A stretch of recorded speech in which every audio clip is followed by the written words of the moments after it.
Hello and welcome to Our Last Meal, the podcast on grief, loss, and food. I'm your host, Andrew. In every episode, I talk with a guest about someone important in their life, someone that they've lost, and what role food played in the relationship. This week, I talk with artist, educator, and co-founder of Emotion Literacy Advocates, Pamela Sackett. In addition to loss, Pamela was kind enough to tell me more about her work in emotion literacy, as well as share some of her poetry with me. You're going to hear that throughout the episode. Just to acknowledge up top, there is discussion of death, and the podcast does touch on other sensitive topics such as grief and loss, so please be mindful as you listen.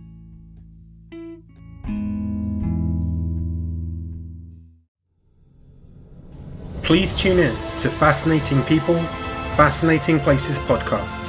I interview astronauts, exorcists, historians, and political activists as we discuss the fascinating people, fascinating places of the past and present, available on Apple, Spotify, and YouTube.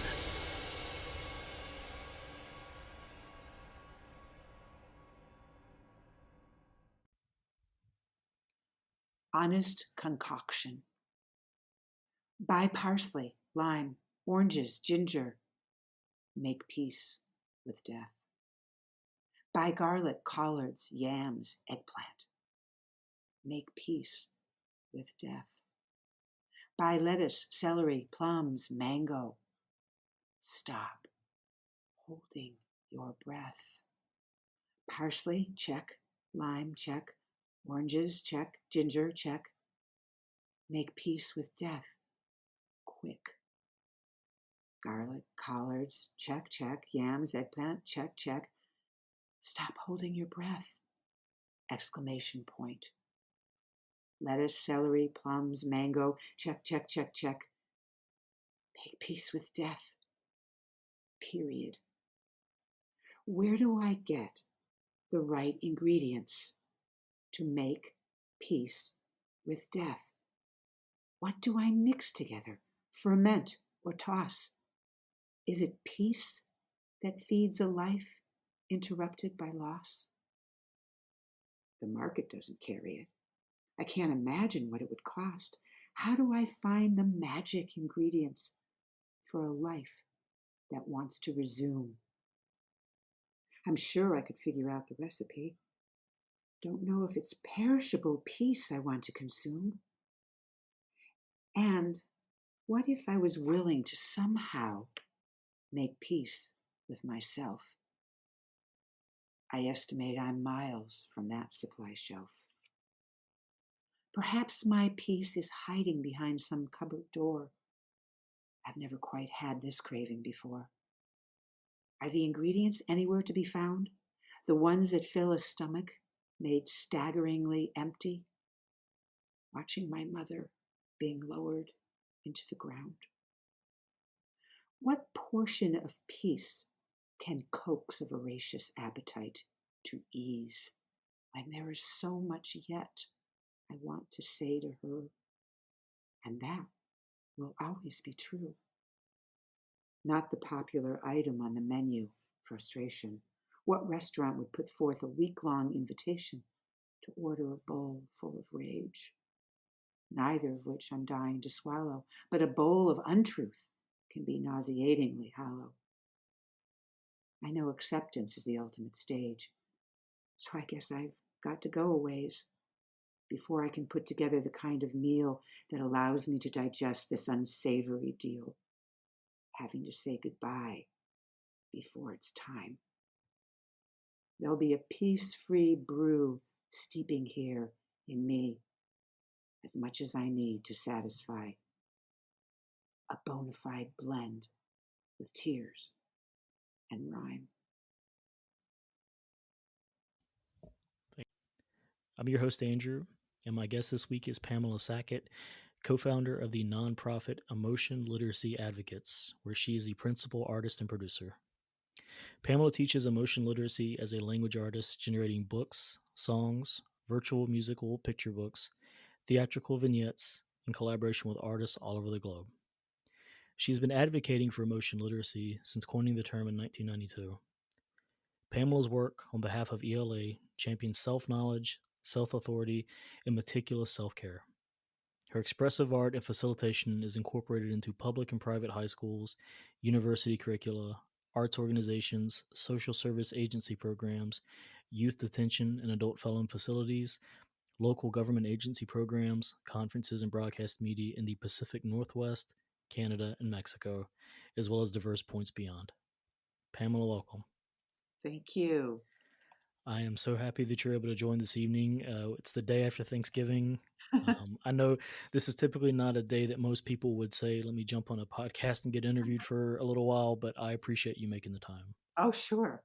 Sure. Glad to do it. So, first thing I'll ask is I don't know, I'm not sure if you were able to celebrate the holiday, if you do celebrate the holiday, but I hope you at least had a good Thursday, regardless.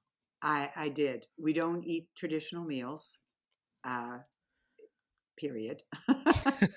To say we're 100% plant-based, and the meal was amazing. Just amazing. Yeah, it really, really, really was. I have to thank my husband for that, because he's kind of a foodie. I don't know if he likes to be referred to that way, but he's very, he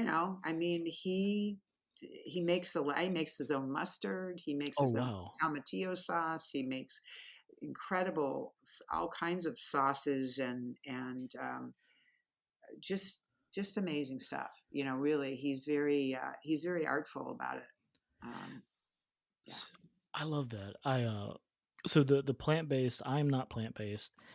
I've talked with other people in the podcast about this though. There are some people that they seem almost offended when someone says that they're plant-based, which is insane to me. There I vegetables, hesitated to say it, because I know that's true. I'm gonna get a pie in my face, yeah. virtually. But yeah, It's ridiculous though. Vegetables are delicious. I love vegetables. And I think people that hate vegetables, you probably had them done poorly. I used to think that I hated Brussels sprouts. I don't hate Brussels sprouts. I hate boiled Brussels sprouts that have no salt, no flavor. right. Deflavorized, sure. Yeah, Exactly. yeah. And Boiled they do go. mushes. The vegetables go quietly. I can't say that for other kinds of food, but they do go Yeah. quietly. Very true. But vegetables are great. So this is a judgment-free podcast when it comes to vegetables. I am very pro. But you said he made a great spread. What was it that he made? I just have to ask. Oh, so amazing. Okay, let me see if I can remember everything. Well, first of all, he made a soup. Ooh, He made a soup, and that had all these chunky, wonderful root vegetables. Had some, I think it had some celery root. It had rutabagas, carrots. This is all local from the farmers market, local organic, I love that. and squash. 3 different kinds of squash. And then he takes some of that out, puts it in a blender, and then he adds miso that's cured for a year. We get it from this company, and they cure their miso for like a year. Oh, And so it's wow. very fermented. It's like a real gourmet. It's like a fine wine, only miso. And Yeah. it's chickpea miso. It's not soy, it's chickpea. We also get these incredible Botija herbed olives that are picked when they're ripe. So there are a lot of olives, people don't know this, they get picked before they're ripe because it's more quote unquote economical. And then I think they put some kind of toxic something to cure them. But with Yeah. these, they're not picked until they are ripe. So they are really amazing. We also eat a tofu substitute, which is made out of pumpkin seeds, but it has the same exact texture as tofu, which I adore. Then we also have avocado. Those are like little side things. Yeah. We also have like a sprouted corn tortilla that is just sprouted corn and maybe lime. There's nothing else in it, no oil. Oh, that sounds good. So those are the side things. Also a lentil loaf, which is a substitute for soy tempeh, which is Yeah. also a fermented food, and it's just delicious. And then so the soup and all those side dishes, and then he shreds a lot of raw vegetables.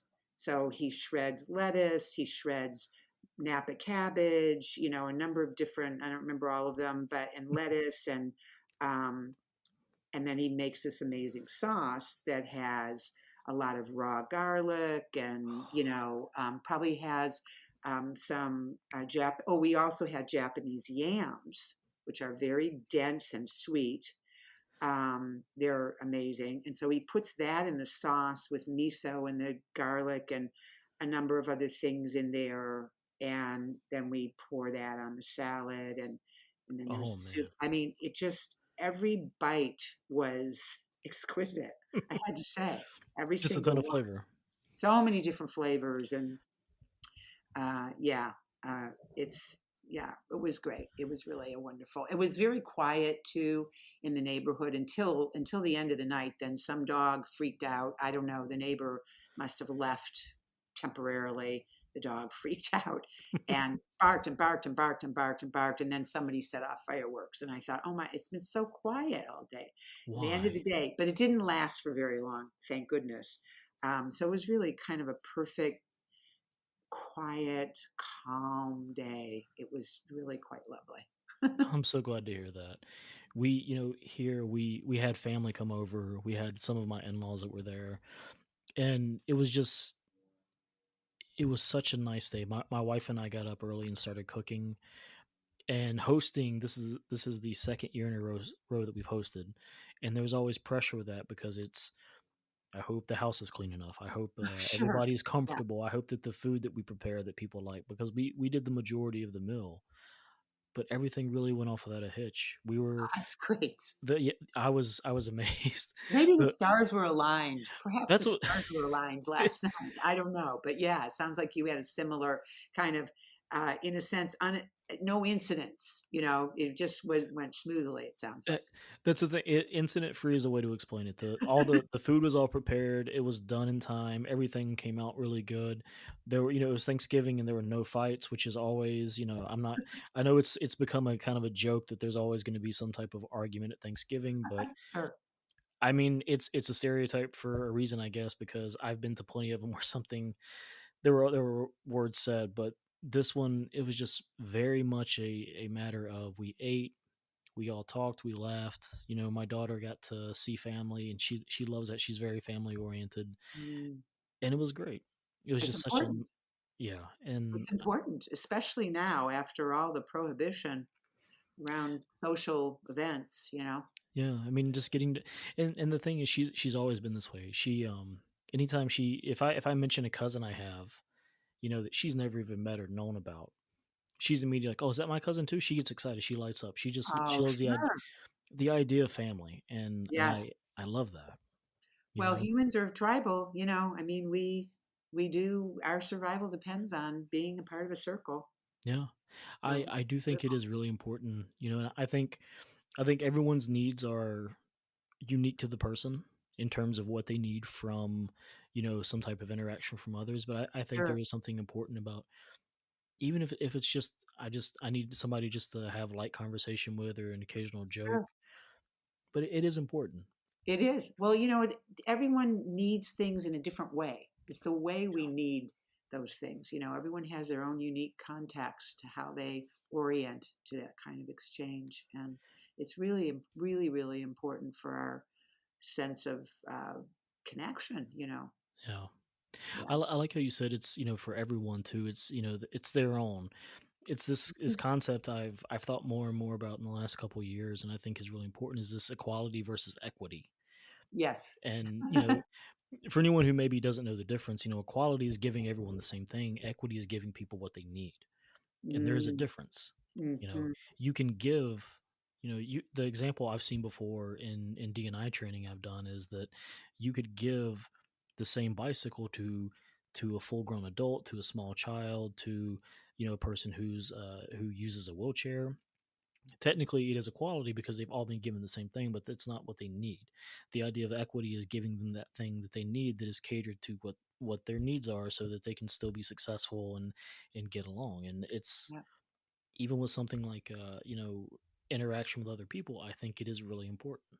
it is. It is. And diversity is a naturally occurring phenomenon. You know, That's how gardens grow. There's diversity. I love my husband's example. Every apple, I think this is, hope I get this correctly, but something about an apple, the seeds from one apple, you plant it and another type of tree grows actually. It's not Yeah. the same as where you got the seed from. It's so interesting that, it is really important to, we know we're connected. We know there's a universal thread there. And it's really critical that we understand that we're different too, because everybody has, it's like, I always think of it as the context. Another way I think about it is filtration. Yeah. We filter things in a different way. It's like the sieve. It's a different mesh. Everyone has their own mesh. Or it's kind of like with emotional literacy. It's like, have you read your dictionary? Because everyone has a different dictionary. Yeah. We have a different definition or a different experience what things mean to us. Everybody has their own orientation to that meaning and their own way of thinking about it. And it's important to understand that, because that's another way to connect, is to understand our differences. And I think understanding is really, really important. I agree, and I like the way you mentioned that too. That we all filter things differently because we, for better or for worse, whether or not we like to admit it, we're all a product of everything that's ever happened to us. So Huge. it's this weird, I guess, dichotomy of we are all the same and that we all have the same basic needs and wants, more or less. Hmm. However, that we've all been through different things and had different experiences. It's how you can take to the same sentence, the same act, the same thought, whatever. Two different people can handle that completely differently. Absolutely. You know how they say two people can grow up in the same house Yeah, and come out completely differently, and I would say that's true with my sister and myself, same with my and brother and we're in I. the same house. We've got the same parents. And we are carrying all those stories, all those experiences with us. Like I know a lot of people say, "Oh, be in the present." To me, the present is everything. Everything that you bring to that moment comes from the trajectory of your life. Yeah, And I think that's more about being in the present as opposed to being gripped by fear.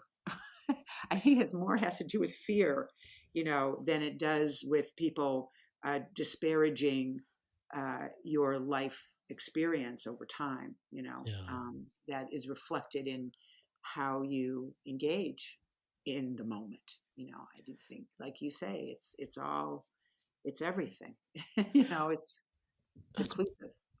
well, and that's a good point though too. That and I've never thought of it like that, but it's true. The present cannot discount everything in the past. I mean, everything you've done, seen, experienced has led you to who you are. Even little things Yeah, have gotten you to where you are. So to just say, "Well, I have to live in the present," and completely ignore that, yeah. I don't think you can do that. You can No, choose not to let it, dictate how you move going forward, I think. sure. Depending, some things that aren't fully processed could Yeah. really create a lot of obstacles in Yes. being more open to moving into some unknown territory, which is what every day presents. Really, there's a Yeah. lot of uncertainty. Well, So I think it's those statements. A lot of times, those memes, they drop out a lot of the nuance, and yes. and that's what I'm always looking at. I mean, nuance for me speaks very loudly. It's very Yeah. amplified to me. It's difficult for me to miss that part. That's kind of what I hear and see, is that nuance. So I have a habit of it's kind of like taking a piece of fabric and stretching it out to see the threads, to see what the weave is. Yeah. That's kind of how I look at life experiences.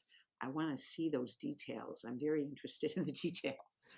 Well, the details they're important. And you mentioned something about nuance, how important that is, and that is 100% true. And I think if more people tried to take the time to understand the nuance, I think we would all be better off. You know, Oh, so much so, really so much so. And that's one of the things that's a big part of my work in the world, is really looking at the nuance and understanding that it's really a different part of our brain that can engage with that. It's the critical creative thinking part of our brain. It's not the primal security brain, the fight, flight, freeze brain. That brain doesn't it doesn't communicate in nuance because it's set up to make a quick decision for it's security. instinct. However, a lot of people perceive a risk where it's mostly a projection, No. if from some memory or, and the brain doesn't distinguish when you're in that part of your brain. It seems real. My example is always go to an adrenaline movie. And if your brain distinguished, you wouldn't get adrenaline in a movie like that. You would understand it's fiction, but we can get scared at a mere suggestion. So yeah, I think it's really important that we have more practice with this part of the brain. I mean, this is something I'm constantly talking about, but the critical creative thinking part of our brain, we can rely upon that for understanding. Whereas the other part of the brain is a quick fix, quick acting that isn't always fully applicable or in our best interest Yeah. to let that dictate our decisions. It's interesting because it's immediately I start thinking about death and grief, and how that the amount of the extent to which people have made an attempt to define that or to Yeah. understand that or to get a grasp of it. It's the most uncertain part of our lives, is the end of our lives. It's inherently uncertain, because I don't know if you can experience it. I mean, some people say they experience it and come back, but I guess their the heart may have stopped for a minute, but they may have still been in there. But I mean, I don't know. It's such a tricky thing, Yeah. in people's minds. But yeah, I think nuance is everywhere, available if you're able to perceive it, if you're in the part of your brain that's curious. I That's, I think, think, the motivator for that. and I think you're right. I think it's if you're able to pick up on it, and if you genuinely care enough to do so. I don't think that they're mutually exclusive, but I do think that there No. are some people who make the choice that I won't pick up on nuance. There is no Some people are so black and white, Yeah. but there's so much gray area. Oh, Most The thing is, I think that you have a lot of people that are black and white, but I think everybody lives in the gray area. well, I totally agree, and I think the thing I really want to contribute in my work is for people to understand why black and white is such an attraction. No. It is, again, it is part of the fight brain to polarize things. It's, think of it. If you're physically at risk, you have to make a quick decision. And you aren't going to, if you are truly physically at risk, that part of your brain isn't not going to get you processing any of it.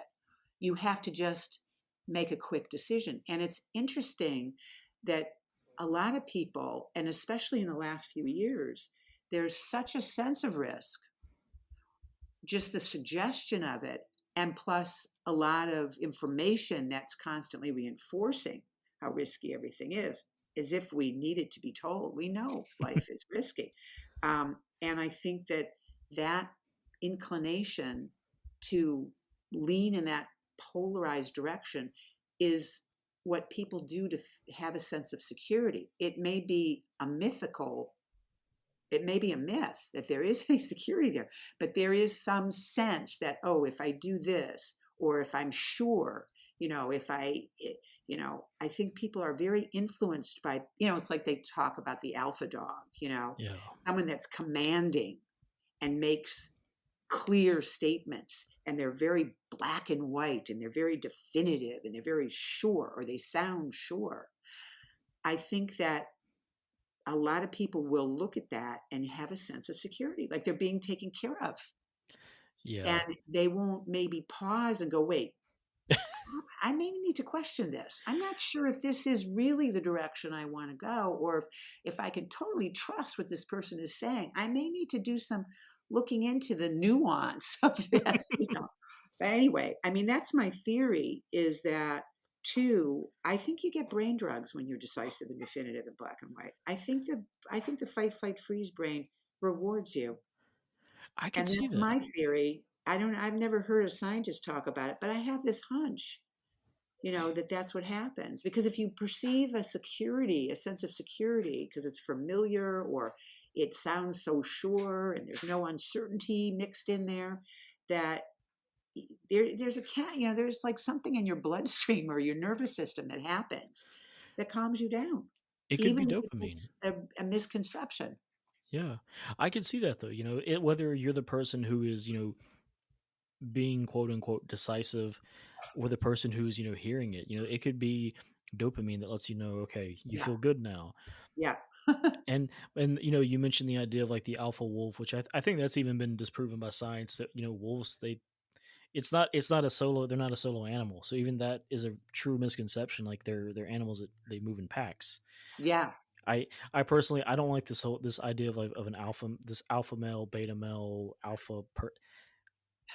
It just, I think it's ridiculous. I think, Well, it's hierarchical, yeah, which is not all that inclusive. I mean, it's really, exactly, it creates a group mind and people yeah. obey it. And that's a whole nother huge topic. I mean, the whole thing about the group mind and the individual mind and how one is sacrificed for the other. And it needs to kind of go together. I say a group of self-aware individuals make a much more, a much safer group, Agreed. actually. I do want to, and I'm not going to say shift because I feel like we've already started scratching the Right. surface of this. Uh-huh. Emotion literacy. Talk to me about this. What is this? Explain to the audience. What is emotion literacy and why is it so important to you? It's something you've been studying for years now, and something that you're very passionate about. Well, that's true. I didn't expect to talk about this. However, I'm amenable to it. I appreciate too that you said emotion literacy and not emotional literacy, because that is one of my distinctions. Emotional literacy, I don't know how long that's been uh, moving about in the society, but I had never heard of it. It could have been something that was happening in the 50s. I don't really know, but I never heard of it. Yeah. And my definition of emotion literacy is different than the definition of emotional intelligence or social emotional learning. So the difference for me is, well, briefly, emotion literacy is based on the premise that emotion and feeling are not the same, Hmm. even though in society they're interchangeable for most people. We treat But them the same. emotion is an expression, and a feeling is an internal experience. Emotion is an expression you can see and hear, even though people say, oh, I want to be free to express my emotion. That seems redundant to me because emotion is an expression, energy in motion. It's something you can see and hear, it's tangible. And yet, it may not be a clear communication of the feeling and the needs that are driving it. People can get Mm. very emotional and very emotionally expressive when they are having strong feelings and needs, neither of which they might be aware of. Yeah. And that can still be expressed, but it isn't necessarily a clear communication of that feeling and that need. When my example is usually when someone is angry, they could be hurt. Yeah. And you may not know that by an angry expression. An angry expression may be someone trying to put up a protection because people don't warm up to anger. And I think we know that intuitively. But it's not necessarily you're trying to drive people away. You're just maybe trying to keep things out because maybe you've been hurt or maybe you're having grief. You're trying to protect And yourself. yeah, I mean, we react to our feelings and needs, but not in a fully conscious way, because also the premise is that when we were first experiencing our feelings and needs as young people, and we weren't perhaps reflected back or taught about what that was so we could understand it, or they weren't accepted because children are congruent. Usually, a child's emotional expression is quite congruent with their feeling and need. I mean, think of a baby, you Yeah, I know. can attest to that. Yeah. So, you have a child. Um, so communication is, for me, really important. It's a really important essence of being alive Yeah. and having relationships. And I learned that from some experiences I had as a teenager, and I didn't really recognize this till way later. My experiences as a teenager, some things that happened to me, were not by me understood how they Yeah. affected me. I was fed back information, a story was told to me, and it didn't really represent what my experience was. And so, and also, I'm an artist, and I um, started writing around that time, and language comes easy for me. Yeah. So I learned through writing that there is definitely, oftentimes, there can be a lot of disparity between what's expressed and what's really being experienced. And I was commissioned to write a lot of things for other people. I wrote a play about that was based on the story of six mentally and emotionally challenged people. Yeah. And I wrote a script that was representative of their story that they wanted to tell, and they performed it. And I also designed theatrical monologues for actors. And it's just a very involved story how I came to do this. But eventually, what happened is I wrote a book that told my story, that basically took narrative in hand in a conscious way and deconstructed the story I grew up with that didn't really accurately represent my experience. And not knowing what that experience truly meant to me posed problems, even though I got very involved. Well, I grew up in the arts, so I've been in the arts my entire life since I was 5. Yeah. First as a performer, but then as a writer. And writing gave me a way to really, especially with this book, I was able to use narrative to deconstruct that story and to recreate what was representative for me, and to help me process what all that meant to me. Being told a story that didn't represent, and then trying to find the true story for, for my, it's basically looking at infrastructure, Yeah. talk about nuance.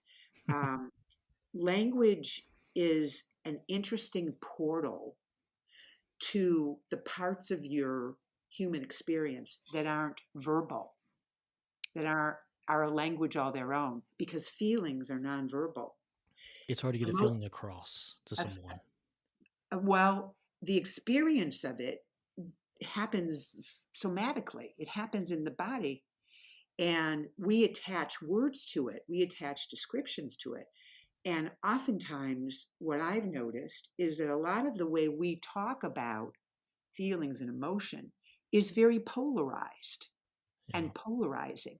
And this is part of what I do with the language and the art forms that I avail myself of, and the skills that I've cultivated, is to depolarize our way of organizing ourselves around that, to get to an understanding, because understanding isn't black and white, it's nuanced. Yeah. So I learned over time the efficacy of language to represent what is difficult to represent in the English language. Yeah. And still, I'm learning that there's still a lot of communication skills that I need to develop that have nothing to do with the language skills that I've achieved.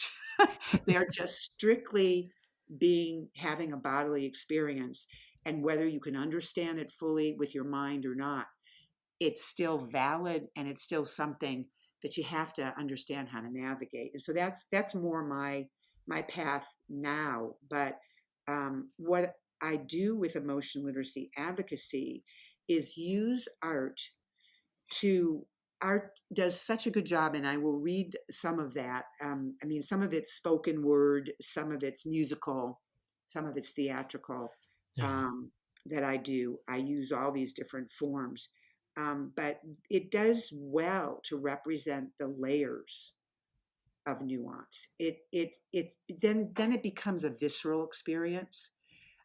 Sometimes we can't really understand things with our mind, and we can't really know. We've had experiences that we've never processed, possibly when we were young, that were pre-verbal. We were pre-verbal, and they were body, even when we were verbally adept. I mean, experiences in the body are not verbal. I mean, they just aren't. So it's an interesting. I've had given myself a real handle on things. Thinking about working with you and having this conversation with you on this podcast.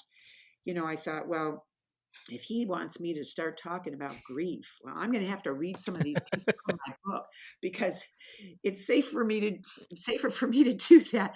I mean, I'll go off on tangents.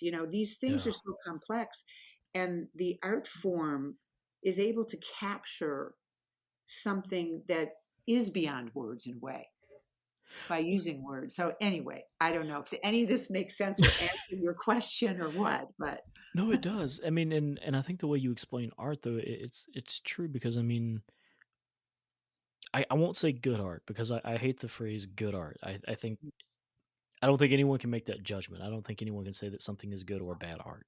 yeah, But art in and of itself, the hope I would imagine is to capture a feeling. yeah, Even it could be the most shallow feeling or what you may think is a shallow feeling. It could be the most distressing thing that you've ever experienced. But that is the point of art is to capture that.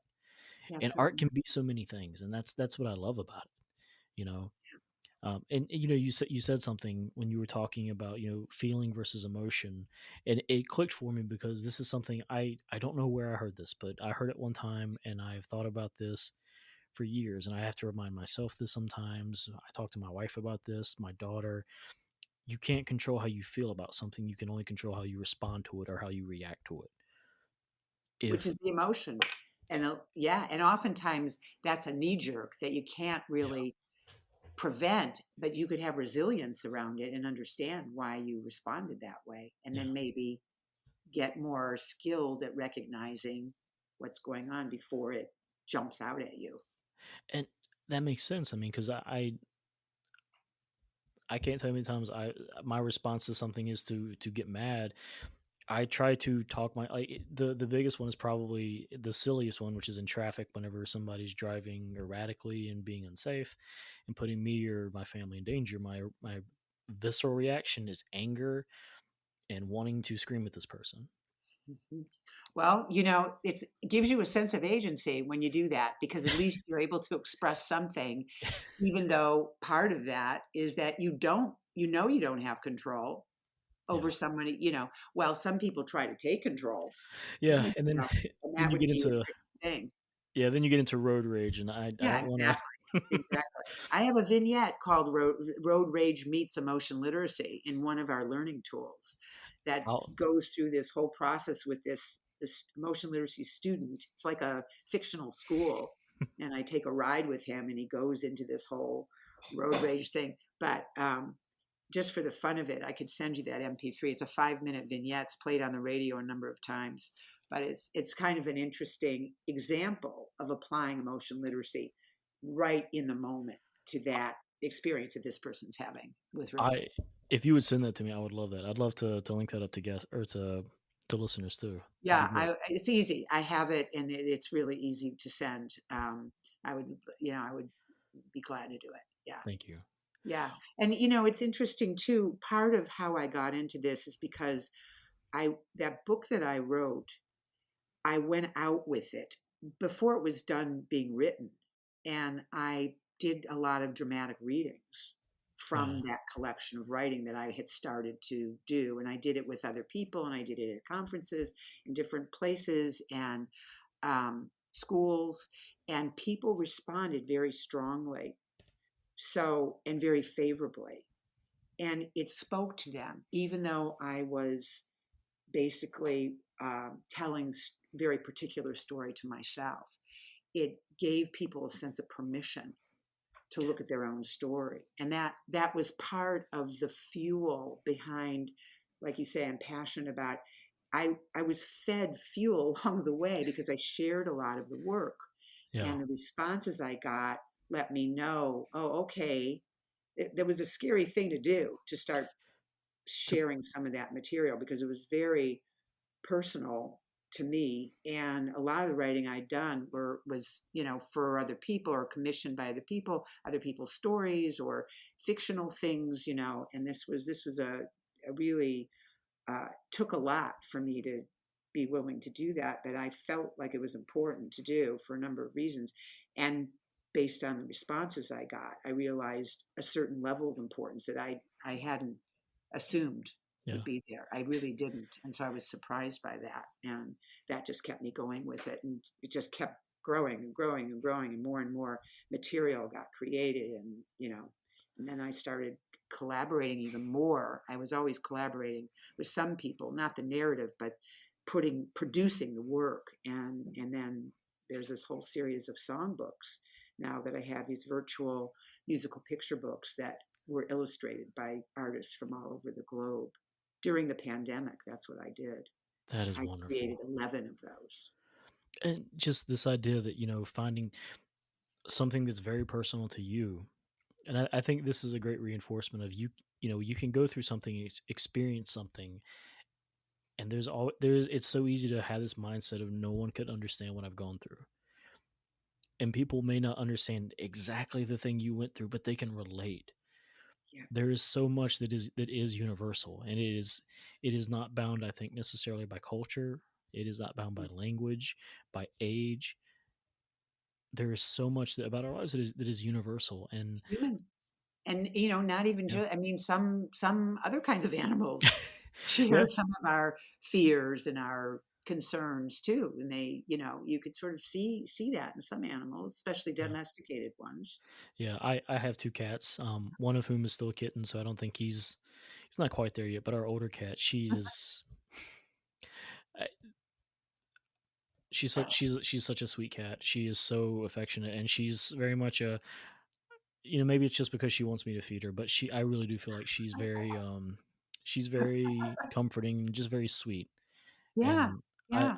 having an animal nearby, I think is it's a great joy of life. I Well, really it's believe that. yeah. I mean, there's a lot of science, a lot of research that it's actually really helpful for the nervous system to have other kinds of animals in your company, I believe that. and just human ones. Yeah. Yeah, and then what you're talking about is it's a human. Well, emotion is they say elephants cry. Yeah. There's a lot of animals that nurture their young, and there's all kinds of things that are shared there with the human culture, Yeah. all kinds of things. Yeah. I am going to shift just a little bit. I do, going into the topic of what the podcast is about, which is, loss, grief, and food.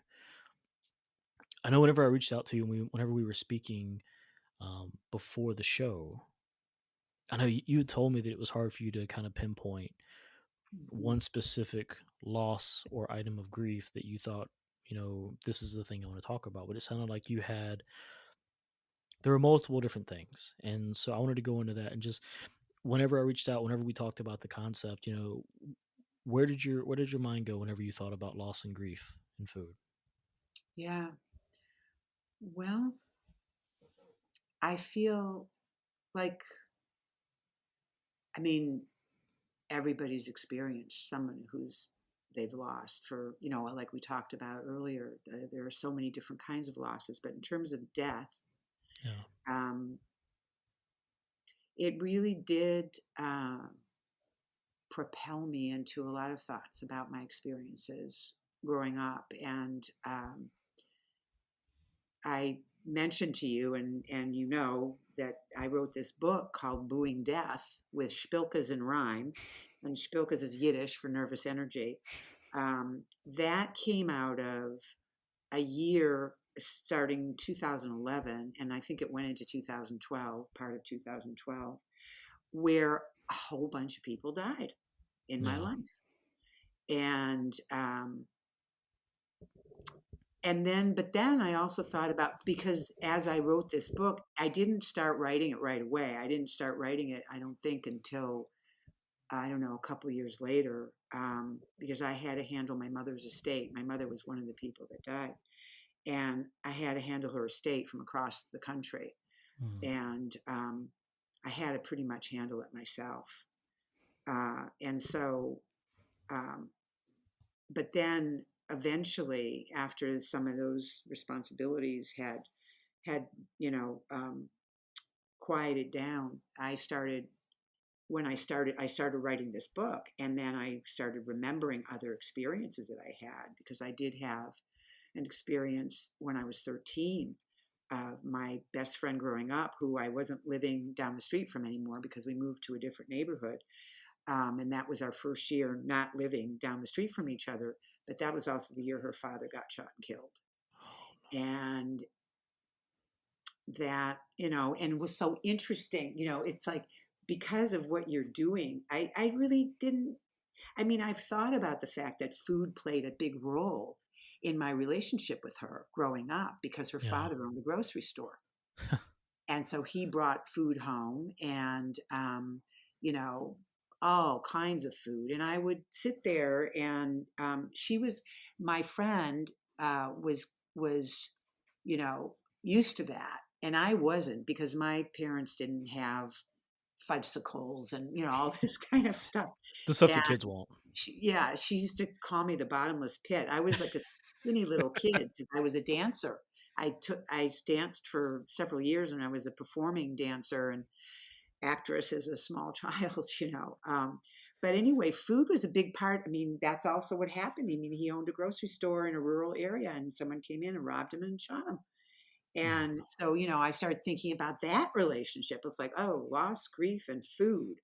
And so I started thinking about that, like, oh, but he doesn't want to talk about that. You're trying to talk about, celebrating celebrating the life through a wonderful meal or your memory of the last meal.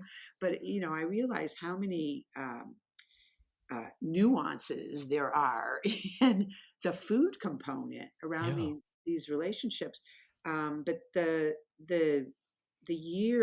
reason, part of the reason is because I I think writing this book was a more direct way for me to engage with grief, than I might have otherwise, partly because writing is such an important part of how it's a strategy. I mean, it started out being a strategy, even though, because I grew up in the arts, I was writing things that I was performing almost immediately. I wasn't writing a private journal. I've almost never done that. I mean, maybe a little bit, but because I sort of grew up in show business, everything I wrote, even though it was very, I had a personal relationship with that. It's still almost, it kind of usually turned out to be performance material. So you weren't Um, writing for yourself, you were writing for the world. well, I think I was always writing to communicate something to myself first.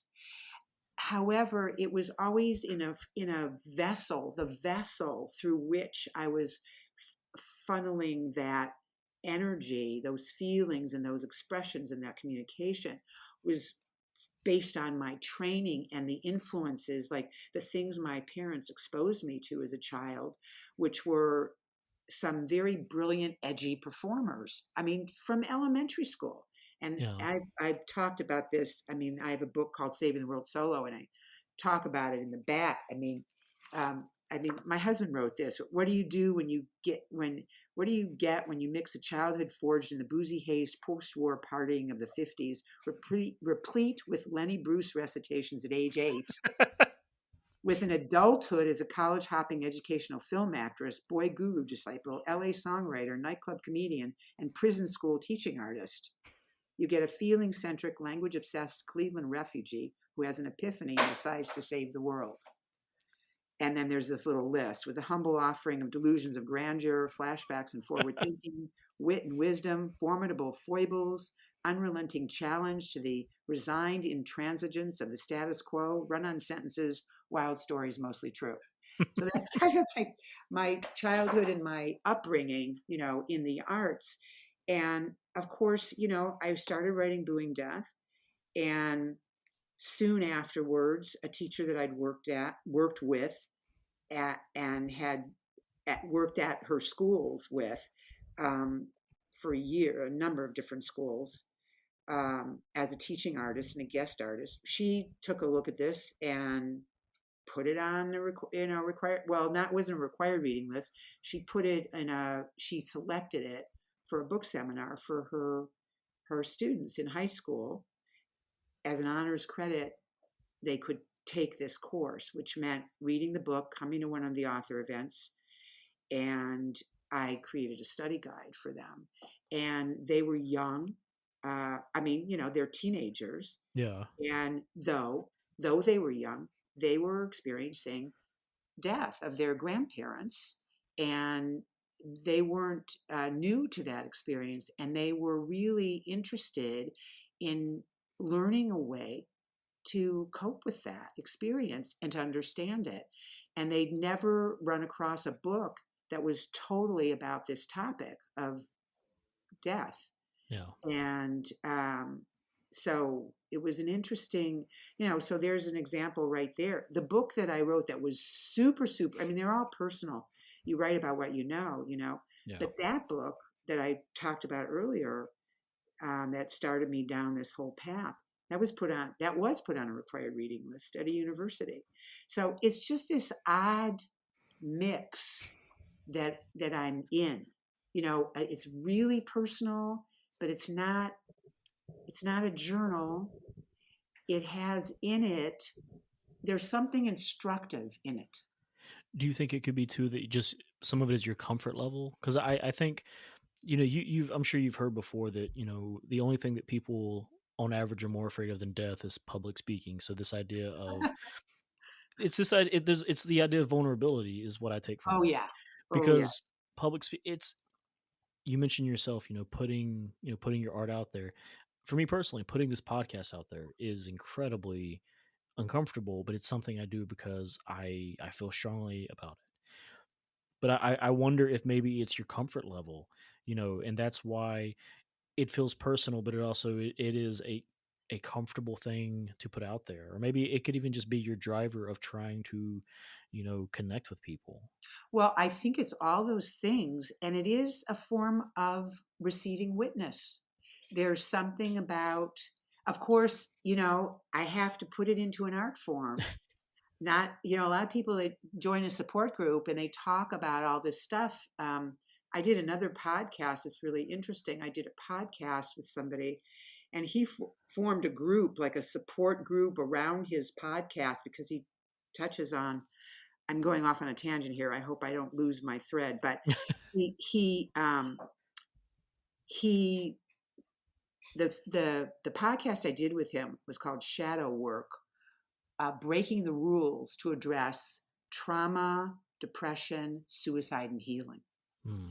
And he wanted to tap into my emotion literacy work to have a way of looking at those social problems that he thought might be helpful, because he's on a lot of social media sites, and he was shocked and dismayed by how many people shared suicidal thoughts. So he found me, and then he tapped into the things that my orientation to these kinds of things. Anyway, he formed a support group or gave that as an option for people who were coming to his podcast and listening. And I was asked to come and sort of co-facilitate one of them. And I couldn't believe the stories people were telling about their childhoods and the treachery, the absolute and I thought, wow, they're brave to just talk about it in plain English. No, I can't do that. I have to put it into an art form. So, but anyway, yeah, but I want to say before I forget, you are a very comforting presence. Thank you. And you are offering something tremendous to people, because if there's one thing people desperately need now is a comforting presence. And you have that. I just think it's part of your nature. Thank you so And much. yeah, and it's really, really such a marvelous thing. So it's easy to talk to you. And I see how this will be, if it isn't already, it probably is already, but it will grow into even more and more success because of what you're offering. And you're curious, which is such a healthy stance, such a healthy footing to be curious and to model curiosity. And, I mean, you said this is about the people you talk to, but I have to say, it's really the host of the podcast is really critical. I don't want to burst your bubble of, of obscurity. However, it's really critical. Thank you so But much. your presence in it, and yeah. I really appreciate that. Let me there's another one I wanted to touch on. You also talked to we spoke before we started recording today just to kind of warm up and talk a little bit details. You mentioned something though about the differences culturally with with grief and how you and your husband had different approaches. Could you talk to me a little bit about that? Yes. May I read the piece that I wrote about it? I would love that. I'm so glad because, and this is, there's some levity in this. It's not, what should I say? Um, Maybe I could say there's irony in it. But anyway, yes. All right. So this is the piece, because in this other piece, which maybe I'll get to, the trajectory of departures Yeah. in that year of 2011, 2012. We'll see if we can put that in there. But anyway, this is called Ashes to Ashes. Let's put our ashes on the table in their big plush red velvet bag. We've got empty spice jars in the cupboard for each one. I'll give you a nice tag. I mixed Mom and Dad after breakfast before our SID meeting time. Mom's ashes were a bit chunky. Dad's were incredibly fine. Let's put our ashes on the table and dole some out for us to take. Let's help ourselves before we go to Mom's traditional coffee cake. Let's put our ashes on the table. Cremation technology has sure changed since Mom's day. Do you want a caravan to the cemetery? I'll lead the way. My husband's family is not like mine. To say they are well adjusted is an understatement. But does that mean my family is equilibrium challenged? Yes. I try not to fall prey to comparisons, but I need a frame of reference. And when my parents died, there was no order, no plan, no coping. There was, in a word, chaos, torment, profound lack of resolve. My husband's family seems to be immune to these phenomena. Is it their Unitarian / Methodist / one for all for one protocol? Are their brains different? Do they lack persecution and perfectionism in their genetic history? Well, if they don't lack it, it's gotten washed out, because I've never seen them argue or blame or disagree or voice a serious grievance. No one raises their voice. No one undemocratically seizes focus. Discrepancies never turn into conflicts. Conflicts never turn into overt and covert wars, like in my family, that go on for years. And there were no ashes in my family. Everyone is plopped whole into the ground. Though, granted, the act is unmentionably reminiscent, I don't theoretically disagree with cremation. It's just I don't really want to see the ashes or interact with them on a kitchen table. And I am certainly not going to make a cozy mental space for the idea of doggy bagging my own portion and taking them home.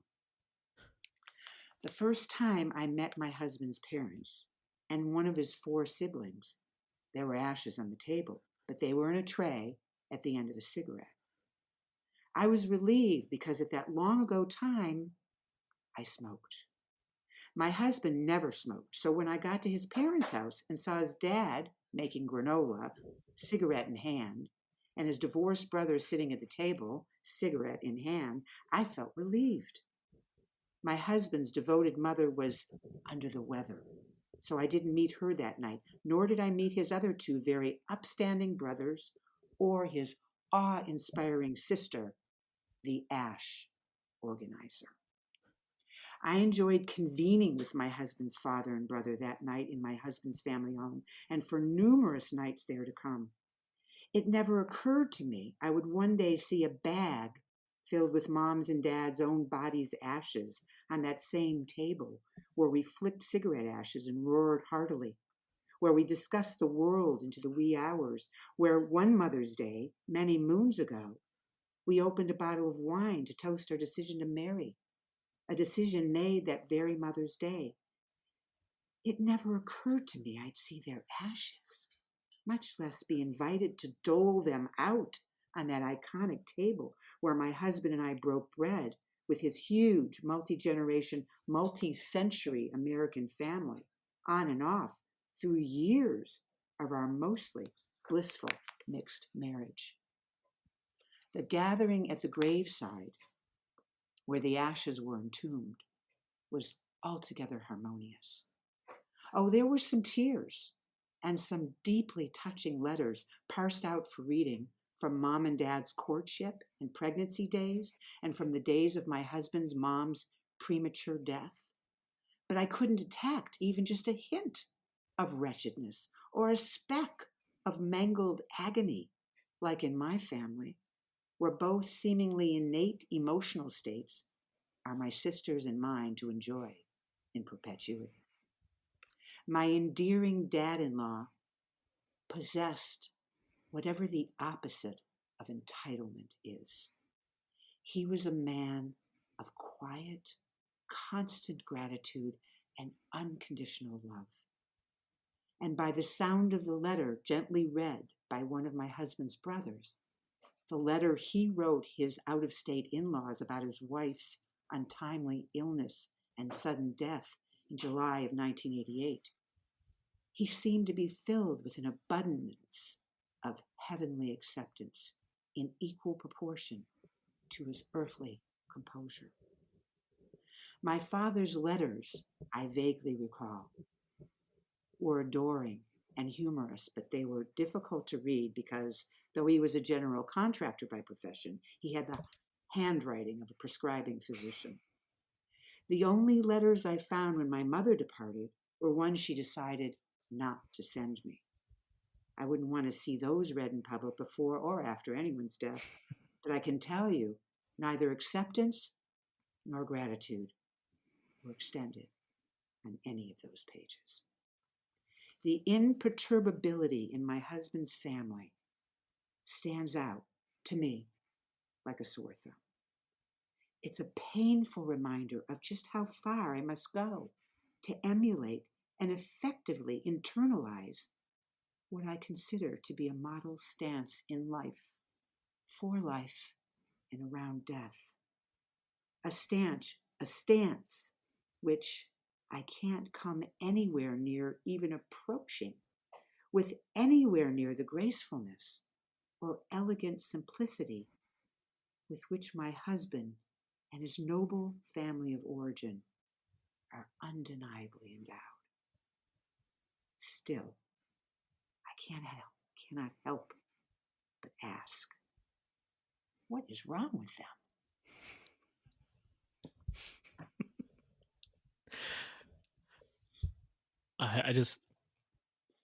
I love and appreciate so much that you can take such a difficult topic and add in so much humor and just raw emotion. And thank you for reading that. I thank you so much. Oh, you're so welcome. I'm not used to tripping over my words, so it's been a while since I've done these readings, so I am a little rusty. However, thank you for appreciating it despite the flaws. No, that was great. And it is it. I see what you mean too about just how much difference there was in the grief process, and just it going through loss like that. I think it makes you think about, and you notice so much more about your family when you go through these times. I Oh, know yeah. any funeral I've ever been to, I mean, it's almost like you're hyper aware of every person and everything they do. Mm, yeah. It's an extreme biosphere. Yeah, I talk about extreme states. It's an extreme state and it's an extreme biosphere. It's one of the most challenging occurrences that we can as humans experience. It's the least known, the least understood, yeah, and that can incite a lot of fear and apprehension and all kinds of things that indicate the difficulty in coping with it. yeah. You said something earlier, and I'm paraphrasing, but essentially, death is it is the only certain thing, and it is the most uncertain thing at the same Yeah. time. Yeah, such a paradox. Yeah, that's such a paradox. It Yeah, really is. yeah. Um, I did want to ask you too. Again, this going back to our pre-recording communications and just growing up. How important were big family gatherings to you when it came to food and just having your family together? Mhm. Well, that's an interesting and loaded topic, really, for me and my family.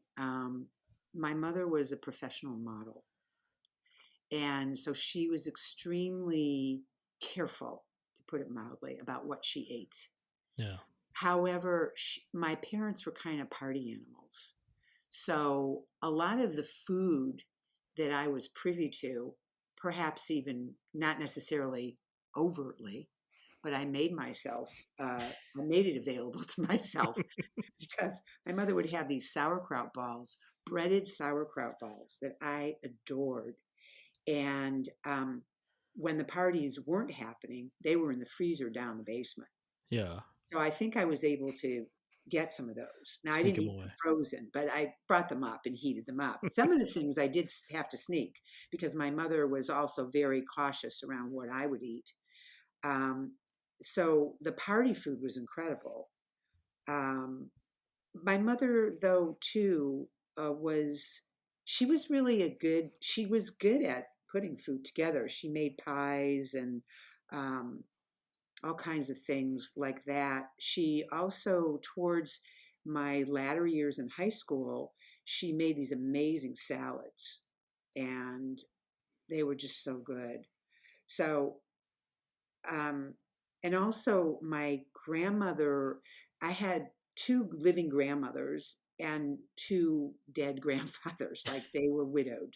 My Yeah, grandmother's widowed before I ever was born. My father was four, or no, my father was seven when his father died, and my mother was 21 when her father died. mm, And so I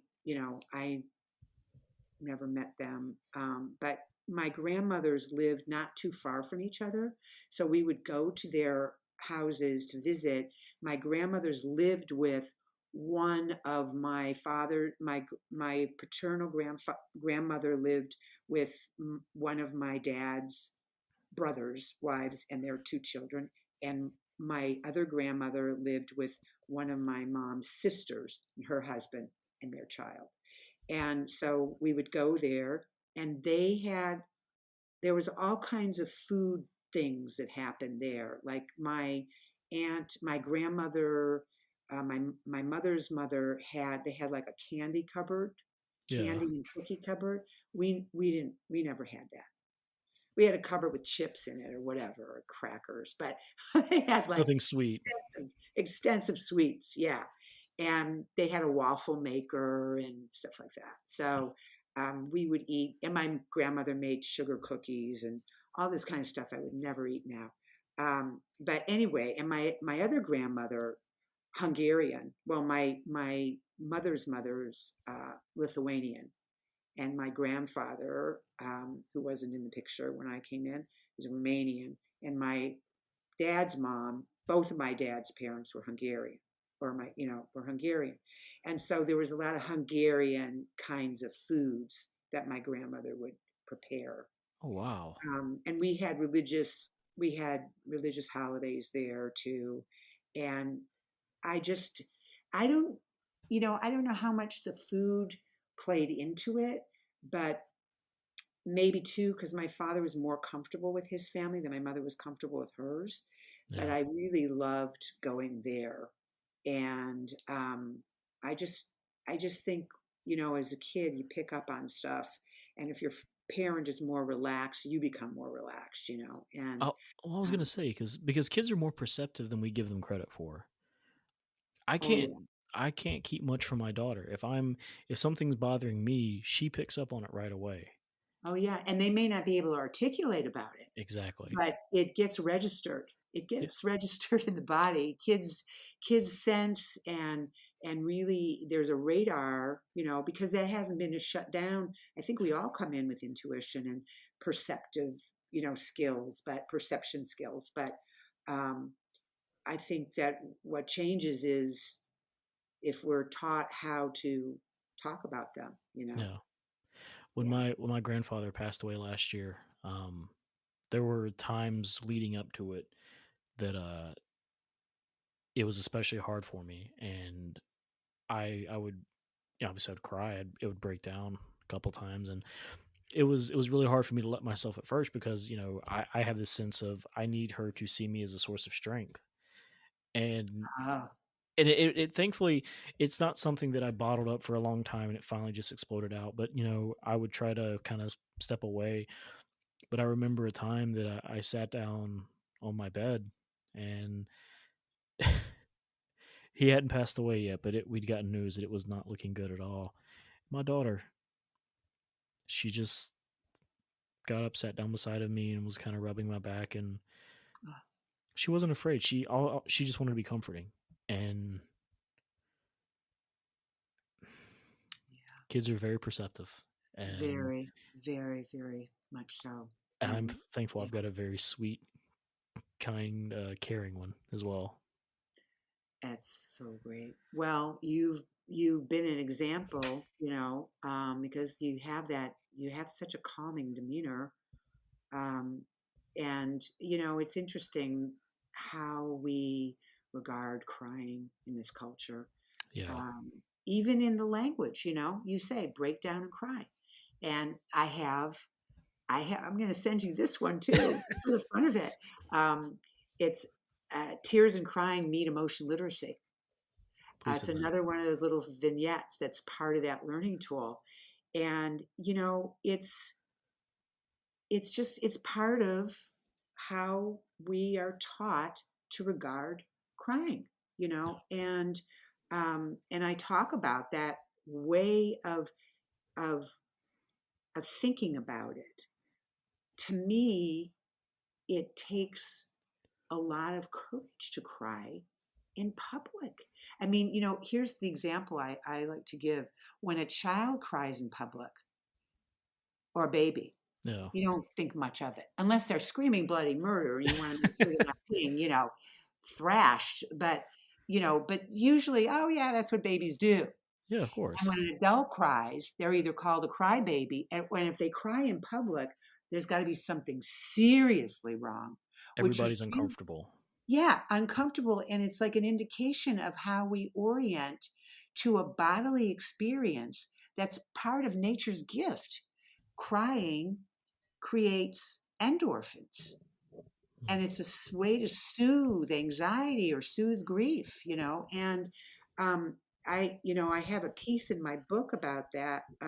Well, it's a little element in it where it has to do with my friend's father being killed, and we went to that funeral, and they were like shrouded in this black curtain around where the family was put, and the crying was so intense. I had Mm. never heard crying like that in my life. Now, of course, it's not the kind of crying that happens that it's usually not going to happen if somebody dies in their 90s through From natural natural causes. causes. This Yeah. was he was ripped from their lives.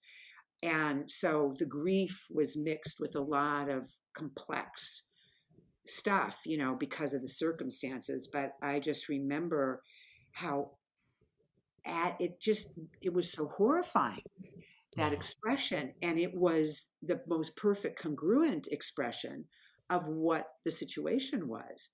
And yet we just have been taught over time, especially men and boys, not allowed to cry. And this is one of those taboos that, I mean, it's a tough one that I guess I'm not willing to give up, but I really want the culture to change their relationship. I think things are changing around it. I think it's more understood that this is not a sign of weakness. However, I think there are still a lot of people that are indoctrinated into that Yeah. association. The, And um, when a child sees someone go through an experience like that and express an experience, not that, I mean, that is a really extreme experience that yeah. actually, there are a lot of people on earth that have had to go through that kind of experience, having someone ripped from their lives through a violent act.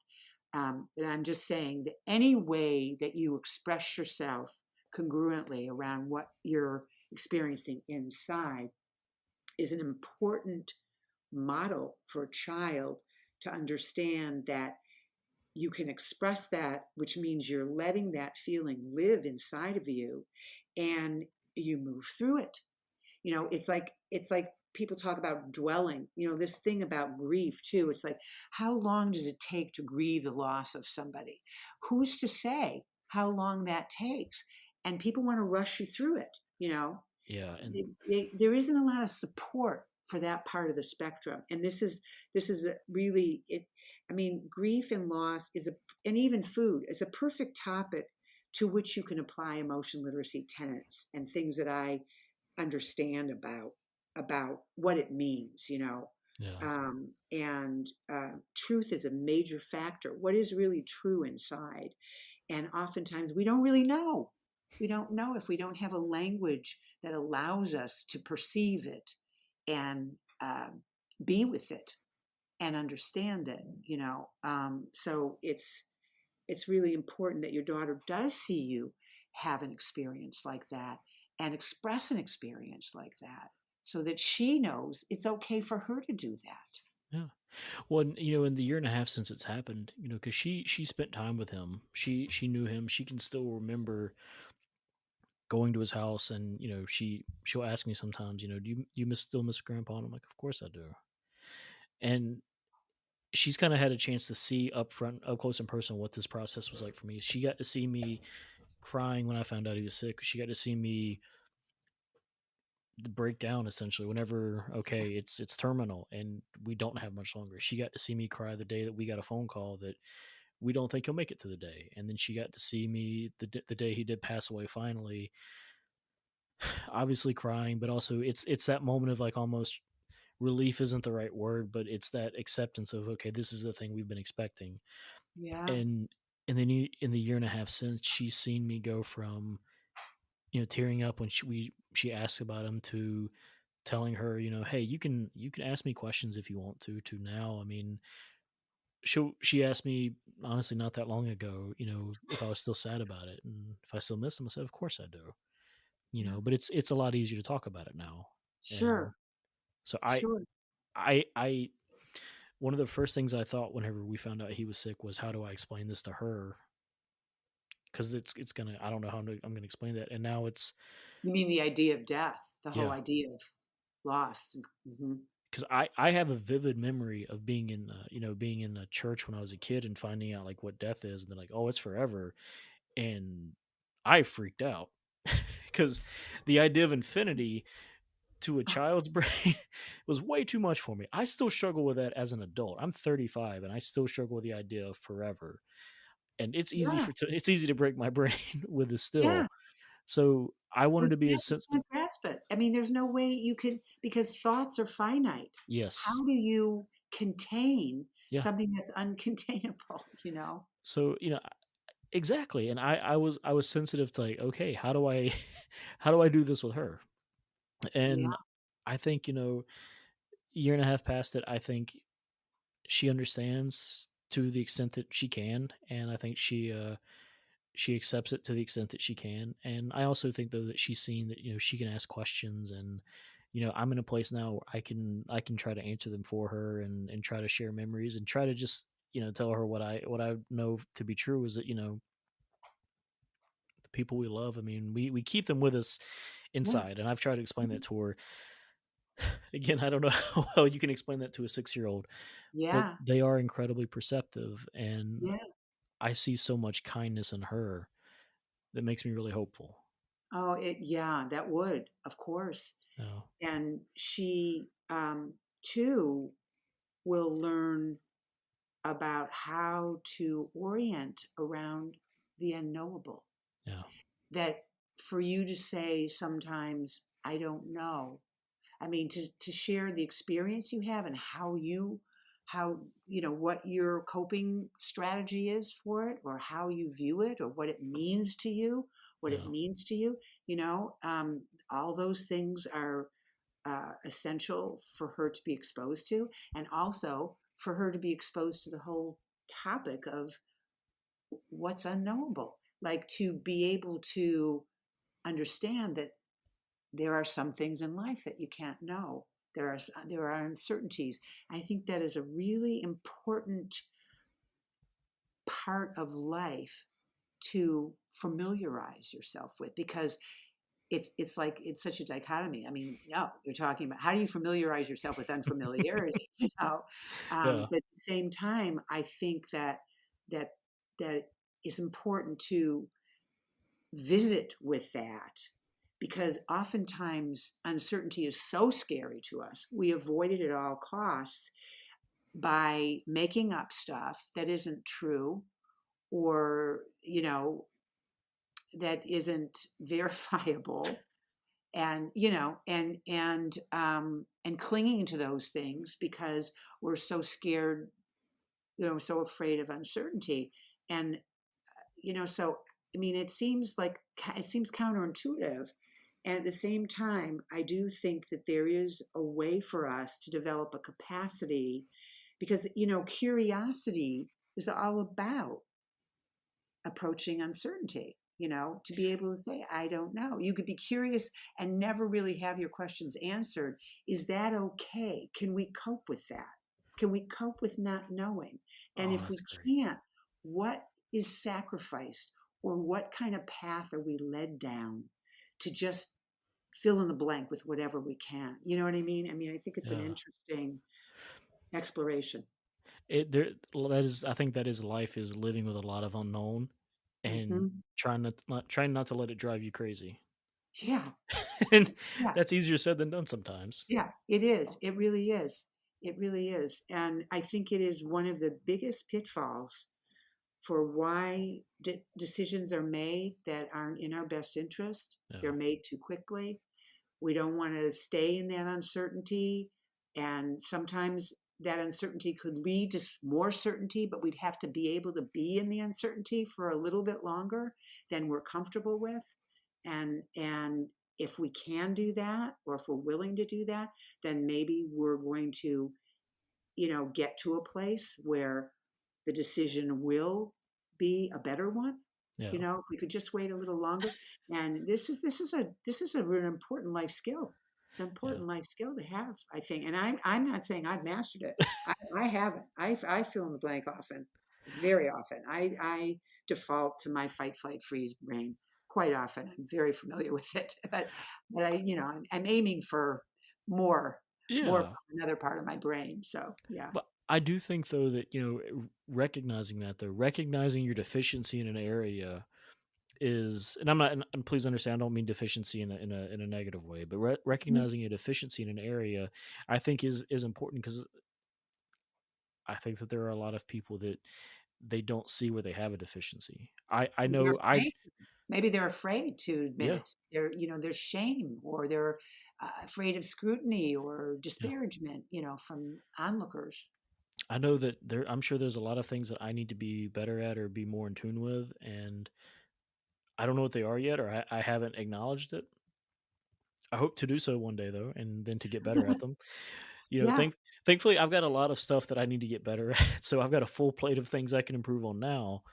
But I think there is, this idea that there's always an area that you can grow, and the first step towards getting better in things is acknowledging it. Um, absolutely. Oh, definitely. That's a huge, huge skill right there. Just acknowledging. It's a yeah, huge step to take, I think. yeah.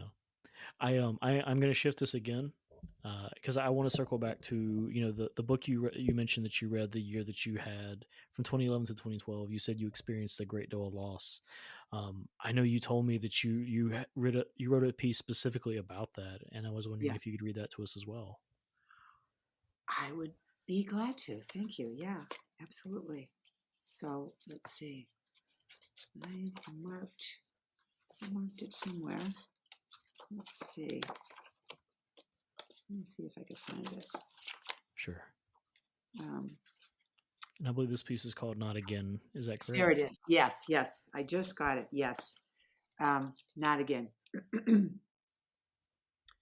No sooner did we arrive home, excuse me, from our out of town family fiasco, our fast lane funeral, orchestrated for our deeply disturbingly, unexpectedly expired mother, our record time rounding up of her heartbreakingly reminiscent personal effects, our somewhat hasty and desperate hiring of a lawyer for probate court, our securing of a Yellow Pages liquidator who surprisingly knew someone who knew someone related to my husband.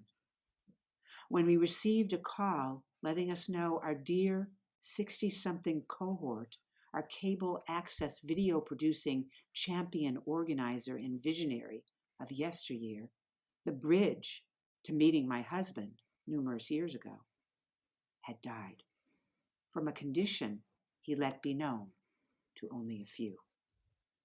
No sooner did we return from our old friend's out of town memorial, where people raved and chimed about our friend to all, where donuts were served and junk food, his favorite pastime, was a recurring theme at the rain tinted proceedings, when we received a call telling us that another 60 something friend, the husband of an old theater associate, had dropped dead on a racquetball court. No sooner did we attend his memorial, where a full blown choir belted their bone chilling rendition of classic gospel, over which Seattle's former black mayor officiated, and where Jesse Jackson sent his personal regrets and signature narrative condolences. When I bumped into an at risk kid school teacher friend in the park who stumbled his way through a conversation disclosing his father had just died. No sooner did I return from that bit of dispiriting news when an email from a lawyer friend informed us that her mother, while visiting her brother in India, had caved to a heart condition, awarding her unbridled access to her deceased dad. No sooner did we return from her family's munificent service, where most admirably progressive virtues were extolled in scrupulously neat, lovingly proper, and terrifically tidy fashion, when our Haitian neighbor's new husband, a rabbi's son, graced us at our own home studio with his tenderly tailored private service for two, my husband and me, in honor of my perished mother. No sooner did I thank him profusely, close the door, and switch off the light, when a call rang in from my oldest friend, circa 70s San Francisco, letting me know she was steeped in a vigil for her edge of death beloved mentor, Taoist dad. No sooner did my Bay Area friend relay news of the permanent resolve of her dad's hopeless illness Mere days later, when Earth Day arrived, bringing news of yet another beloved dad's passing, my husband's dad. No sooner do we arrive home from a laudable display of civility and reverence for a true gentleman, my father-in-law, who gave me away at his youngest son's wedding, and who lovingly, at our last and final meeting, pronounced the words in his low oxygen, mentally untenanted state directly into my tear-flooded eyes. You can do it. When we received word down south from my longtime actress friend, whose mom had just followed in the footsteps of her dad, a Jungian analyst, who barely a year prior summoned his final dream state. No sooner did I call up the best, most soothing assemblage of words, sentiments, and reassurances for my grief-stricken and fragile friend, when, no doubt, all kinds of other people died. Those I don't know, and those I only know through the media. Hey, death, take a break. I say take some time off. Hey, death, I'm sick of you. And pay no never mind to my nagging cough. Hey, death, don't mean to scoff. It's just methinks you are overexposed. Hey, death, take a powder. I prescribe for you a lengthy repose. Sick of dying, sick of death, woe is me, don't you dare take my breath. Sick of dying, sick of death. I have the highest regard for you, but do we all have to prove it? Take a breath yourself, take a breather, move it. My feelings are so strong, but their power in the scheme of things is negligible. My feelings must come on with their power to keep me perfectly penetrable.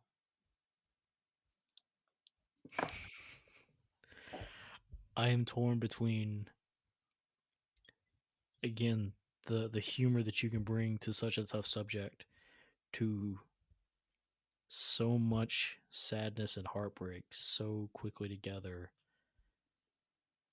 And it's beautiful. Oh, Thank you. thank you. Thank you so much. Well, this is all stream of consciousness writing. Yeah. A lot of my writing, most of my writing, maybe except, script writing even is stream of consciousness, but it's just stream of consciousness. It's, it's just, my thoughts just streamed out, really. I mean, I probably tweaked things a little bit once it got put into a book, but it is very stream of consciousness. That's kind of the way my mind, so tangential. I can relate. I when it comes to writing, that's I've always gravitated towards that style myself. It's because to just let it come out of you, it feels more natural than thinking through what's the next line, what's the next word. Yeah. I've dabbled in writing in the past, and the thing for me is just I like to see where the story goes and just kind of follow it. And Yeah. I don't know, it's you can kind of start with an ending in mind, and sometimes I don't know, if I start with an ending in mind, I like to see how I get there. I don't like to think so much, okay, plot point A, B, C, D. Yeah, it's a discovery. I mean, Yeah. that's really why it's stream of consciousness, is because I'm drawing from a part of myself that I'm not really fully conscious of. And it became conscious once I let that pour out. So, I mean, to me, writing is a discovery, and that's what I want. That's why I do it. I want to discover something that I didn't know before. Yeah. And I did discover a lot about my relationship to death and grief, and these relationships, and it's very compact, too. Is that it's called, my husband calls it rhythmic prose, this particular kind of writing, sort of a storytelling kind, but also poetic Yeah. kind of writing. And it's very, that's the thing about that art form. It's dense. You could pack a lot. It's very concentrated. You pack a lot into it. Well, that's the thing. There's a lot of emotion you can get into a very short amount of words, I guess, or a very limited amount of words. I love that. Mm. Thank you. Well, Pamela, I appreciate that you've come on and you've talked with me. I want to make sure though before we wrap anything up, is there anything else that, as we've talked, that you've thought about, or anything else that stands out to you when it comes to the idea of loss, and how you, especially with the work you do, on how to process that, and you know what you've learned, I guess, in your life experiences. Yeah, I'm thinking about your daughter asking if you still miss your grandfather, still sad. Yeah, And I think that's the thing about grief is, we have our memories and we have our experiences of that permanence, the absence, the physical absence is permanent. And um, I think that um, even if it's not something that just happened, because those feelings and that relationship, I mean, to me, like everything you expressed about your grief around your losing your grandfather, it just spoke so loudly about how special you were to each other, how special you might. I mean, that was a known. There was something in that relationship that must have been so clear. Your connection must have been so strong and clear, that of you know it made perfect. It's like hearing about what you went through and what your experience was around that loss. It's like every bit of what you said that to me. yeah, Wow, what a special relationship you had. And so, um, you know we carry that with us, and we also carry the recognition that we sure would like to still see these people. yeah, And I'm working on another book actually with a New Yorker cartoonist. It has really short narrative, and one of the pieces, I don't have it with me. I didn't even think to bring it, but it's basically about the disbelief that I forget that people are gone. yeah, In my life, like so many. I mean, that generation, I think, is gone. My parents and my aunts and uncles, my grandparents, and that I have the impulse to want to pick up the phone and call my grandmother or my aunt or people that I used to talk with on the phone. Because I moved away from, so that was my only contact. And it's before video chats, I think, and even if I think some of them may have been still alive during that, but they didn't have computers or anything like that. yeah, But I get this impulse. I want to call one of them, and I have to, oh, wait, I have to remember that, oh, that's right. They're not here, and that in that piece I talk about that I have to suspend, it takes me a while to suspend disbelief, because the belief is that they're still alive is what propelled me to want to pick up the phone, call them. yeah, So I just think, um, it's important to include all of those feelings with all of those experiences that we really don't want to have, and to differentiate. That's one of the big tenets of emotional literacy, is to differentiate between the experience we don't want to have and our expression of what it means to us to have had that experience. That's an important capacity to keep alive and keep active, because like we talked about earlier, and I mentioned to you, you said that there's so many different kinds of losses, and you've been yeah, talking to people with different kinds of losses. And I gave you this example of this teacher that I worked with as a teaching artist for her classroom for years. And she's the one that used booing death in her classroom. And she said, oh, yeah, grief and loss. I mean, the sun going down, that's a loss right there.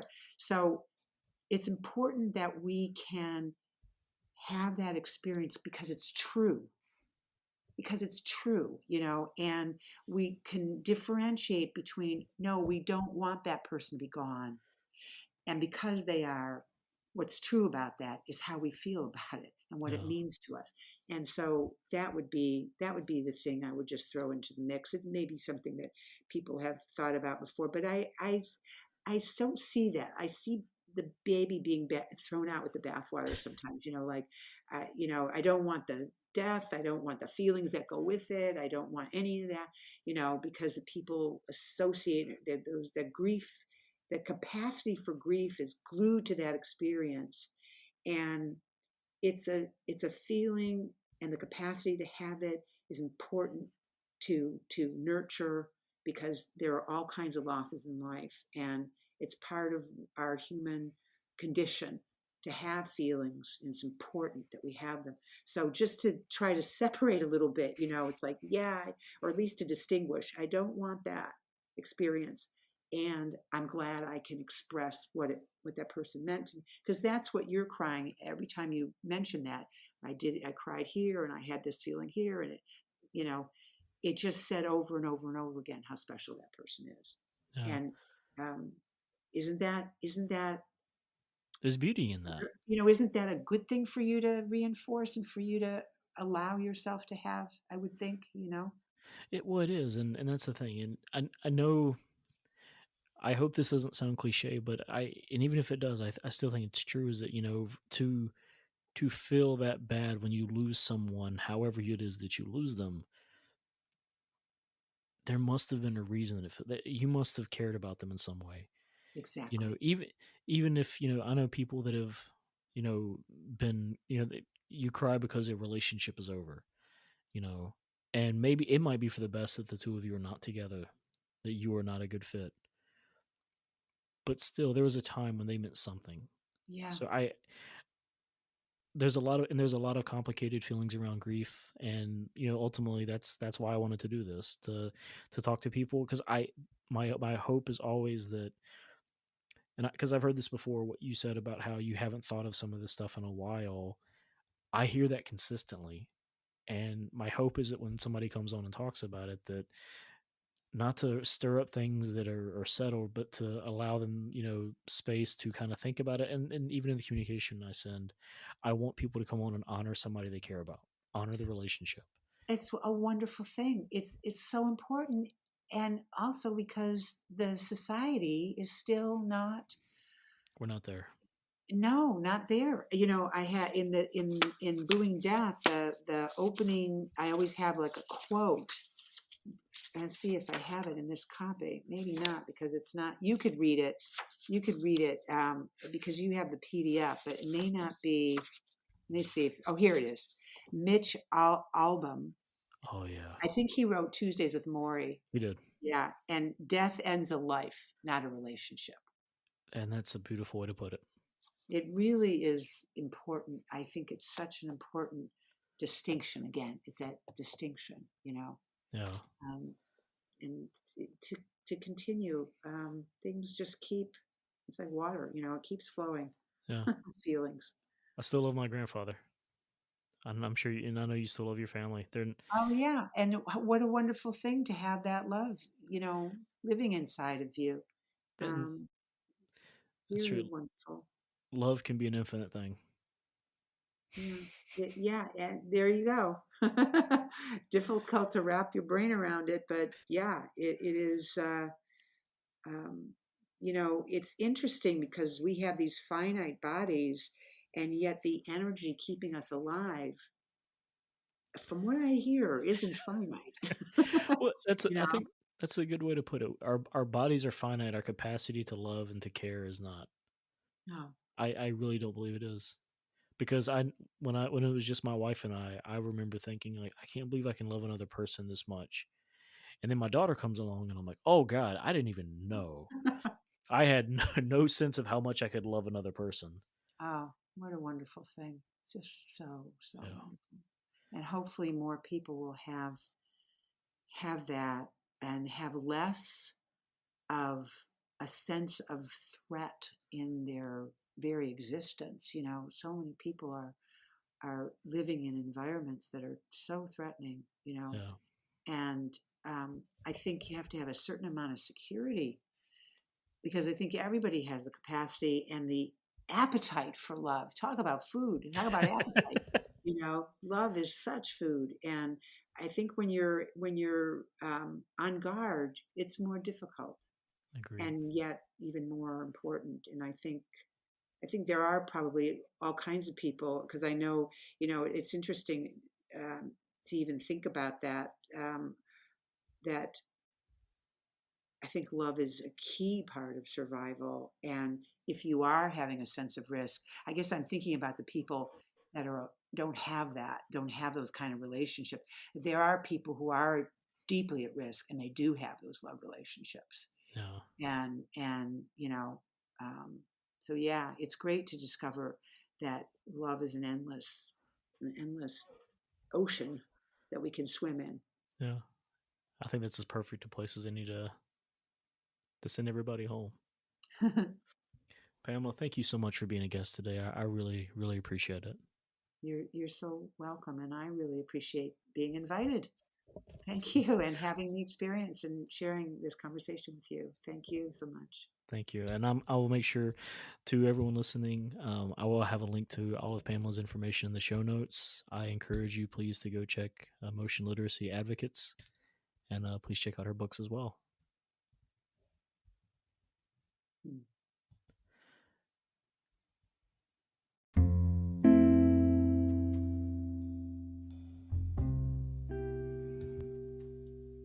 Thank you, of course, to Pamela for being a guest this week.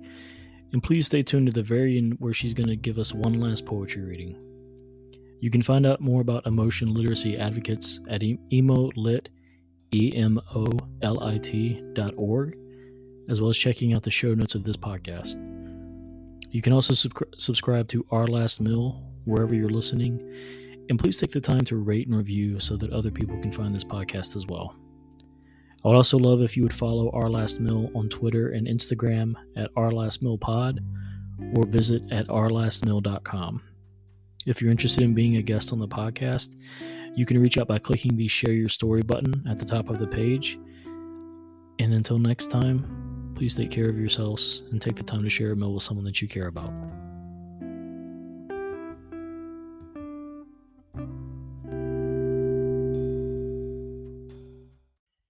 Half green. I saw a big brown leaf in the park, 3 hands wide. It lay on the ground at the foot of a tree. The sight of it moved me to cry. Some kind of gorgeous, some kind of grace, some kind of elegant, so easy to face its death. I want to fall like a leaf when it's my time. I want to fall to a brave voice calling. I want to fall and fly like in a dream. No hoisting and no hauling. I want to fall in a field that floats on water that floats on air. I want to fall as silken lace in the space of everywhere. I want to fall in step with breezes that sweep. I want to fall like a song that encircles my sleep. I want to fall like the eased breath of permission. I caught myself wishing as I sniffed the leaf's sweet smell. I caught myself wishing I could die so beautifully well. To loosen the hold at the end of my stem, to cascade down on the wind's sturdy hem. On a designated day, no hesitation or fears, in the company of likely designated peers. Envy pours over my tears. The brown pages turn, strewn about the moistened earth, telling a tale of order. So, says the tale, the tree remains standing. Nothing crucial has died at all.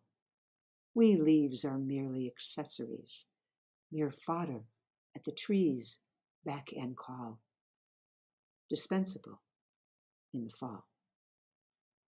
So, I am like the leaf. I am like the leaf.